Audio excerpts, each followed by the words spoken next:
언론에서 전세 폭락, 역전세 대란, 깡통전세, 전세 사기, 전세 계약하기 정말 겁나게 하고 있습니다. 언론에서.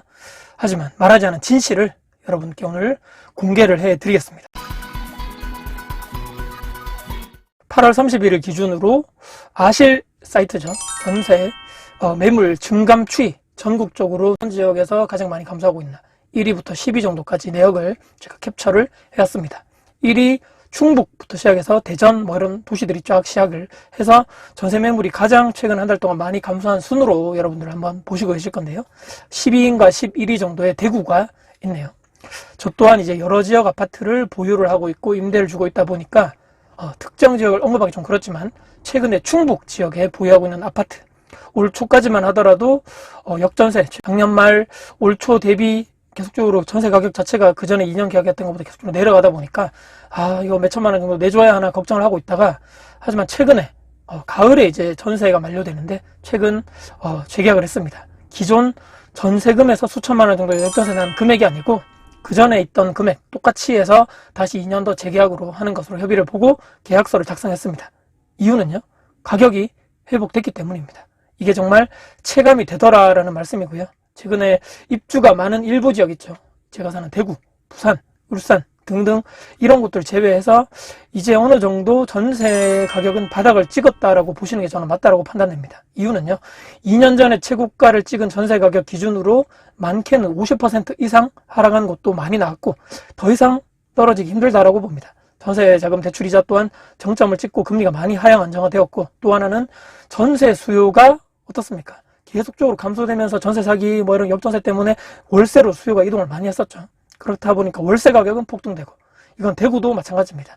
전세 매매 가격 자체가 많이 하락이 되었는데 오히려 월세 가격은 많이 올랐다. 더 이상 그렇기 때문에 오른 월세 가격이 감당이 어떻습니까? 힘들다, 안 된다라는 얘기입니다. 앞에서 최초에 보여드린 이런 캡처 사진을 보신 바와 마찬가지로 전세 매물 또한 그 물량이 정점을 찍고 이제 많이 감소하고 있습니다. 지금 입주가 많아서 전세 가격이 회복이 늦은 대구 또한 전세 매물이 꾸준하게 감소하고 있다. 대구도 넓기 때문에 각 구별로 이렇게 봐야 하는데 남구, 동구를 중심으로 전세 매물이 감소세가 뚜렷합니다. 생각보다 신축 입주한 아파트 이런 전세 물량이 상당히 빠르게 소진되고 있는 것입니다. 현장에 나가본 사람들만이 알 수 있는 사실인 거죠. 신축의 브랜드의 33평 아파트 전세가 2억 중반? 와, 너무너무 싸다. 내부 옵션도 잘 돼 있고 커뮤니티 시설도 좋고 새 것이고 또 잘만 하면 2+2 4년간 살 수 있는 거죠. 또 보증보험 가입하면 안전하게 전세 보증금도 받을 수 있고 이제 조금씩 전세 사기 빌라왕 사태가 이제 조금 잠잠해지면서 이제 피해자분들도 구제를 해준다 그러고 이제 언론에서 조금씩 관심도가 덜하는 것 같습니다. 사람들은 그리고 원래 월세보다 전세를 더 좋아하죠. 금리가 상대적으로 높아서 전세 대출 이자 내기가 버거웠지만 이제는 어떻습니까? 조금씩 역전이 되었습니다. 월세 가격이 폭등되었고 전세 대출이 오히려 낮아지다 보니까 금리가 낮아지다 보니까 오히려 정상 시장으로 돌아가고 있는 지역이 점점 많아지는 것이 사실입니다. 역대급 폭락, 전세 가격도 폭락하고 바닥을 다지고 이제 반등 거래되는 곳도 서울, 경기, 충북, 강원을 중심으로 전국적으로 계속적으로 퍼져나가고 있다.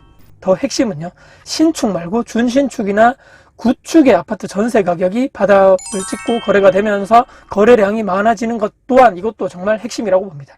한번 방향을 튼 웬만해서는 이런 방향성이 바뀐 것이 다시 한번 이렇게 반대 방향으로 바뀌기가 힘들다. 매매가 폭등을 제가 말하고 있는 것이 아닙니다. 전세 가격이 이제 바닥을 다지고 이제 조금씩 올라갈 것이다. 지금 이사갈 분들 있죠. 가을이 되기 전에 미리 6개월 전부터 알아보시는 것이 저는 현명한 판단이라고 보고요. 내 아파트 또 내 주변에 있는 아파트 전세 가격 또 호가도 알아보시고 이런 매물량도 파악해 보시면서 언론이나 뉴스나 유튜버 말만 맹목적으로 믿지 말고 현장에 직접 내 발로 나가봐야 된다. 그들이 내 재산을 지켜주는 것이 아니기 때문입니다. 나의 경제적인 의사결정 그들 손에 맡긴다? 웃긴 일이 아닙니까? 누구 탓할 것인가? 나중에 돼가지고 저 유튜버 말 믿었는데 저 언론사 말 들었는데 아유 망했다 이렇게 하면 안 되기 때문입니다. 내 스스로 알아보고 내가 판단하는 것이 맞다. 계속적으로 내가 동일 아파트에 사실 거면 미리 가격을 알아보시고 재계약을 하신다거나 또는 6개월 전에 미리 좋은 매물 RR 매물이라고 그러죠. 전세도 그런 매물을 선점하는 게 맞다라고 보고요. 너무 여유 부리시다가 좋은 매물 다 나가고 호가까지 올라서 계약하게 되는, 이런 내 돈을 더 주고 계약을 하게 되는 최악의 수가 그렇게 놓여지지 않도록 스스로 내가 적극적으로 움직여야 된다고 보고요. 더군다나 대구로 말씀드리면 내년까지 신규 입주가 많아지지만 올해 2023년도 신규 아파트 분양이 거의 제로, 물량 자체가 없었다는 얘기입니다. 그러면 3년 뒤에는 어떻게 될 것인가? 1, 2년 뒤에 입주가 그리고 부족한 지역에 그때 가서 1, 2년 뒤에는 과연 어떻게 될 것인가? 항상 우리가 역사적으로 봐오지 않았습니까? 전세 가격이 언제 올라가고 폭등하는지 말입니다. 위기의 시간들이 작년부터 해서 계속적으로 길어지고 있습니다. 무섭고 고통스럽고 이 시장을 그렇기 때문에 떠나신 분들도 너무너무 많습니다. 현재까지 취득세가 완화되지 않았고 다주택자 대출 규제가 풀어지지 않았습니다. 전세를 놓는 다주택자들 계속적으로 이렇게 늘어나는 방향이 아니고 줄어들고 있다는 것도 핵심입니다. 누구는 아직도 주택가격 폭등의 원흉이 다주택자다, 임대사업자다 욕하시겠지만 잘 한번 생각을 해보자는 말씀입니다. 나는 뭐 집을 사기 싫어, 전세나 월세로 난 살 거야 라고 하시는 분들이 있는데 나는 내 주인만 착하고 내 임대인만 선하고 착한 사람이다. 나머지 다주택자 임대사업자들은 다 나쁜 사람들일까요? 세상은 내가 원하는 대로 절대로 돌아가지 않음을 빨리 깨달으셔야 합니다. 전세 놓는 민간 임대사업자들을 배척하고 멸시하고 그들의 수를 줄인다면, 임대 놓는 사람들이 또 줄어든다면 시장에는 어떤 현상이 발생될까요? 다주택자들이 많아져야지 전세나 월세 놓는 그런 물량 자체가 많아져서 전월세 가격이 안정되는 것은 우리가 왜 모를까요? 결론은요, 신규 인허가 물량이 줄어드는데 과연 어떻게 될 것인가? 그리고 기축이나 구축, 기존에 있는 물량은 이 다주택자들이나 임대사업자들이 내놓는 물량인데 그들의 비율이 감소가 된다면 과연 이 시장은 또 어떻게 될 것인가? 꼼꼼히 생각해보는 우리가 되었으면 좋겠다라는, 소중한 시간이 되었으면 좋겠다라는 마지막 바람 말씀드리면서 영상을 마무리하겠습니다. 오늘 영상 여러분께 도움이 되셨다면 구독, 좋아요, 알람 설정, 댓글 주시고요. 제 영상 주변 분들께 공유될 가치가 있다고 생각하신다면 널리 공유 부탁드리겠습니다. 여러분들 진심으로 응원합니다. 화이팅입니다.